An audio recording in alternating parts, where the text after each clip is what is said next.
Joining me live this morning from California, former two-term senator from Pennsylvania, Republican presidential candidate Rick Santorum. Senator Santorum, good to have you back on the program. Thank you, David. It's good to be on. Let's talk about this birth control fight and the direct question. You just heard the White House Chief of Staff. Is this a debate that you want to have in the course of the campaign, as he would frame it, to deny women access to birth control in this country? No one's denying them access to birth control. This is outrageous. I mean, the bottom line is that you have the federal government now saying, we're going to give you a right. And then saying, by the way, we're going to tell you how to exercise that right. We're going to control you, a religious, a church-affiliated group, as to, what you provide to your employees. And if you don't like it, tough, because our rights, our right to tell you what to do, trumps your deeply held convictions about what your dollars should be spent for. And the idea that you can have the insurance company, and by the way, many and a lot of Catholic social service providers are self-insured, and so the self-insured is the insurance company, they're going to be forced to still provide. So there's no compromise here. They're forcing religious organizations, either directly or indirectly, to pay for something that they find is a deeply morally wrong thing. And this is not what the government should be doing. And this is not just Rick Santorum talking. You've got a lot of Democrats, you've got a lot of liberals who are just aghast that this president is going to take on a fight of saying government will force you to do things that are against your conscience. Do you think this is a public health issue for women? I've heard you say before you think contraception is dangerous. Well, what I've talked about it with respect to is my Catholic faith, which, I agree with the Catholic Church on the issue of contraception. But as you know, I mean, that's a different position than I have with respect to public policy. Public policy, women should have access to contraception. I have no problem with that at all. The question is whether some religious organization should be forced to pay for something that they believe is a moral wrong. And the answer to that is no. And under the Obama administration policy, they are continuing to be forced to do so. You talk about this in broader terms, as I brought up with Mr. Liu, the idea that a lot of conservatives have, that this is beyond the religious freedom issue, but this is what happens when government makes health care decisions. That's your argument and the argument of others. You've talked about this in terms of why you believe the president is dangerous, that re-electing the president would unmask some sort of hidden plan that he has for the second term. This is what you said recently on Fox News. I suspect that it will be back down here rather shortly, but it's a lesson learned of what this president would do if he's got another term and he doesn't have to worry about re-election. What is that secret plan that you're so worried about, and is that not just hyperbole and demagoguery? It's not secret at all. I mean, the president went out and promoted, at the time he was promoting Obamacare, a program of cap and trade, where he wants to control, and literally control, people's ability to use energy in this country and charge you for that energy in a way that, again, that the government decides the allocation of these resources. The president's agenda is very, very clear. He believes, as someone who's smarter than everybody else, that they should make decisions for you, and that whether it's health care, whether it's Dodd-Frank and having this consumer protection board that's going to go out and tell people what kind of loans they're going to get, who's going to qualify, who's not, this is government taking over choices from people. Even if you look at the Medicare system, which we may be talking about, I mean, the idea that, Ron Wyden and Paul Ryan come together and say, look, we're going to give Medicare recipients choices as to what is best for them.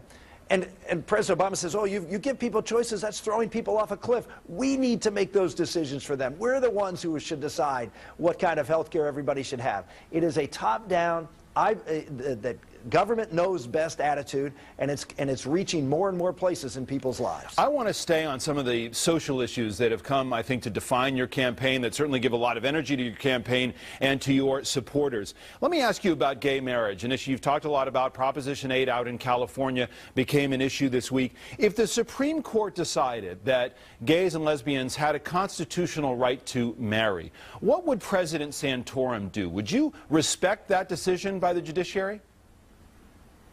Well, first off, it's not what's defining my campaign. I would say that what's defining my campaign is going out and talking about liberty, talking about economic growth, talking about getting manufacturing jobs back here to this country, trying to grow this economy to make sure that everybody in America can participate in it. I went after, as you know, Governor Romney very hard for this idea that he's not concerned about the very poor or the very rich. I'm concerned about everybody. And if you look at my track record, it's one that does reach down and make sure that everybody has an opportunity, whether it was the work that I did on welfare reform or the work that I did on creating all sorts of opportunities for people who are lower income, whether in my state or through economic enterprise opportunities for lower income people. So my campaign isn't defined by social issues. I understand the media wants to focus on those issues, but I've been talking about the issues of economic growth. I've been talking about opportunity for everybody. I've been talking about freedom being at stake. And I have been talking about, to get to your question,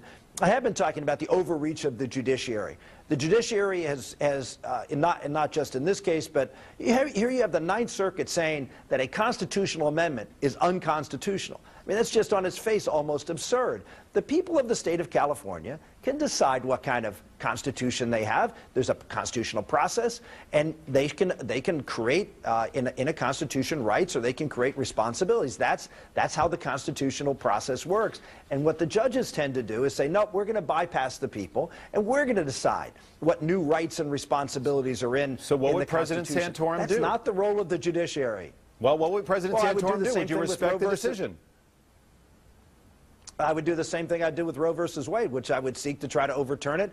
I think judicial tyranny is a serious issue in this race and in this country, and we need judges who respect the people's voice. Let the people decide with respect to what the Constitution, what the Constitution says. If in fact they're going to go through a constitutional amendment process, which is what they did, the judges should respect that.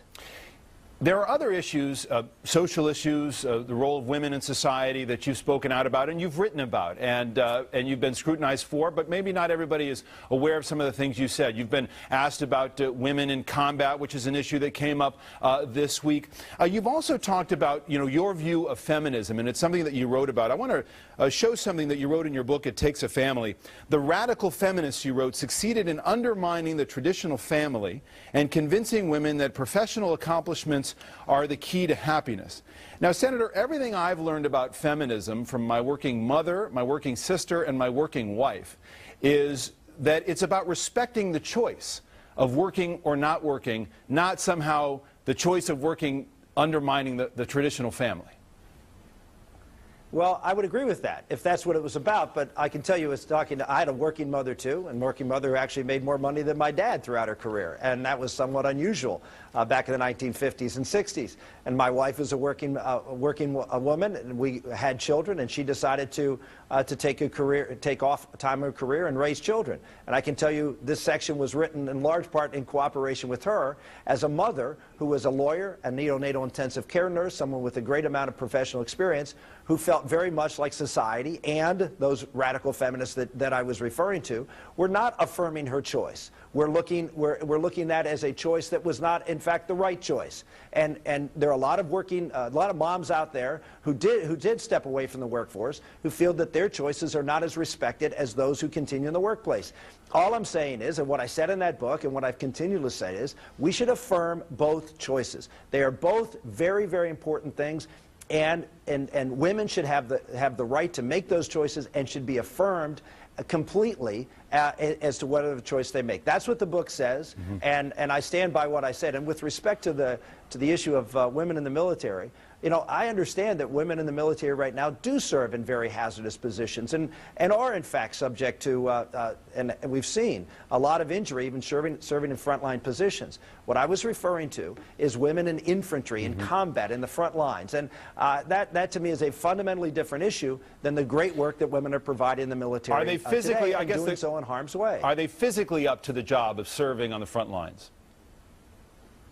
Well, there are obviously different physical requirements. I mean, you go to any of the academies. There are different requirements, physical requirements for men and women. Why? Because there are physiological differences between men and women. And that's one of the things that we have to consider in deploying them in an infantry position out there on the front line. And I don't know of any, any real discussion, candidly, that's talking about doing that. Let me ask you one more question about women. If you are President of the United States and women want to work in your administration, do single women without children only need apply? Are you going to respect the decision of women to come work for you if that's the choice they make, or would they be somehow held by radical feminists? Well, I think if you go back and look at the people who've worked for me, we've had single women, we've had married women, we've had all sorts of folks. I don't, those are decisions, again, I affirm. Right. That if women want to come into the workplace, great. If they don't, that's great. We're going to look at the best qualified people, and there will be plenty of working moms who will be in our administration who will be adding greatly to the conservative cause that I believe in. Got a couple minutes left. I want to talk about pure politics with you. Let me show the primary calendar right now and have you take me through what you see as your path to the nomination. Later this month is Arizona and Michigan. You've decided to really stake your claim in Michigan, then on to Washington and Super Tuesday. Where's the path, Senator? Well, I mean, if you'd asked me that question 2 weeks ago, if I would have said, well, I'm going to win Minnesota, Missouri, and Colorado, there would have been some chuckling, behind the cameras. The fact of the matter is we've done pretty well, and going out and making our case to the public generally. We've had a great week. We've raised over $3 million this week alone, and the money continues to pour in. We feel great at some of these polls that have come out in Michigan that show us ahead at this point, show us closing in Arizona, and we're going to work. I mean, I'm going to be in Washington State tomorrow, Idaho the next day, North Dakota the day after that, and then giving a speech at the Detroit Economic Club in Michigan. And we're going to go out and, again, make the case that we're the best candidate to contrast with Barack Obama. We've got the boldest plan to help everybody get to work in America, particularly in the state of Michigan. We're going to talk about the Made in the USA plan, that, creating an opportunity for manufacturing jobs. We're going to talk energy in North Dakota.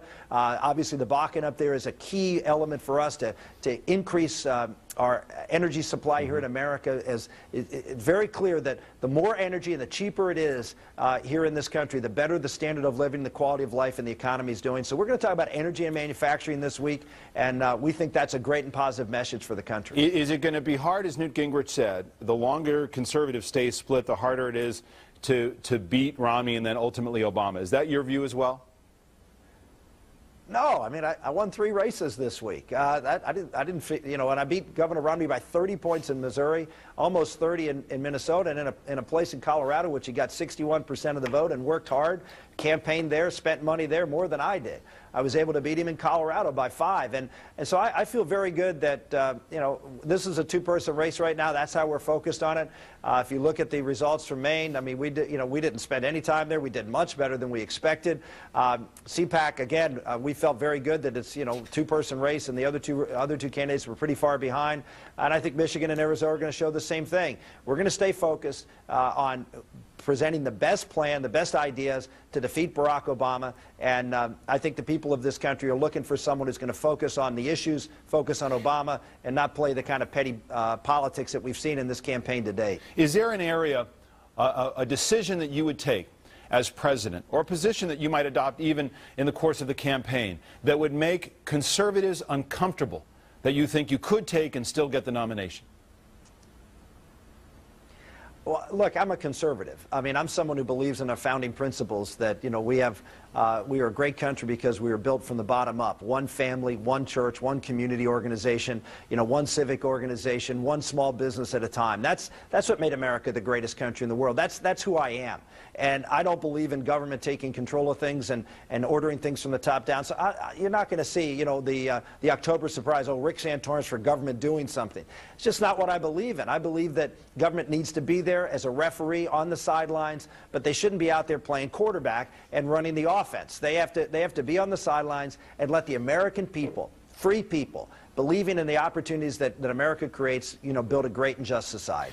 Finally, Senator, I'm sure, like me, you get offended when people say that Washington is not cool and doesn't have a fashion sense, because at this conservative gathering, look what I found. If you've contributed nothing else to this campaign, you have brought back the sweater vest, and here is a Rick Santorum sweater vest that will certainly endure whatever the result of this campaign. True enough? Well, I hope so. I mean, people have referred to me as the Richie Cunningham candidate. A little bit too clean and upstanding. But you know what? Contrasting that with what's going on out there in the popular culture, a little bit of Richie Cunningham wouldn't be a bad thing for our society right now. I think that's a headline. Thank you very much, Senator Santorum. Appreciate it. Thank you.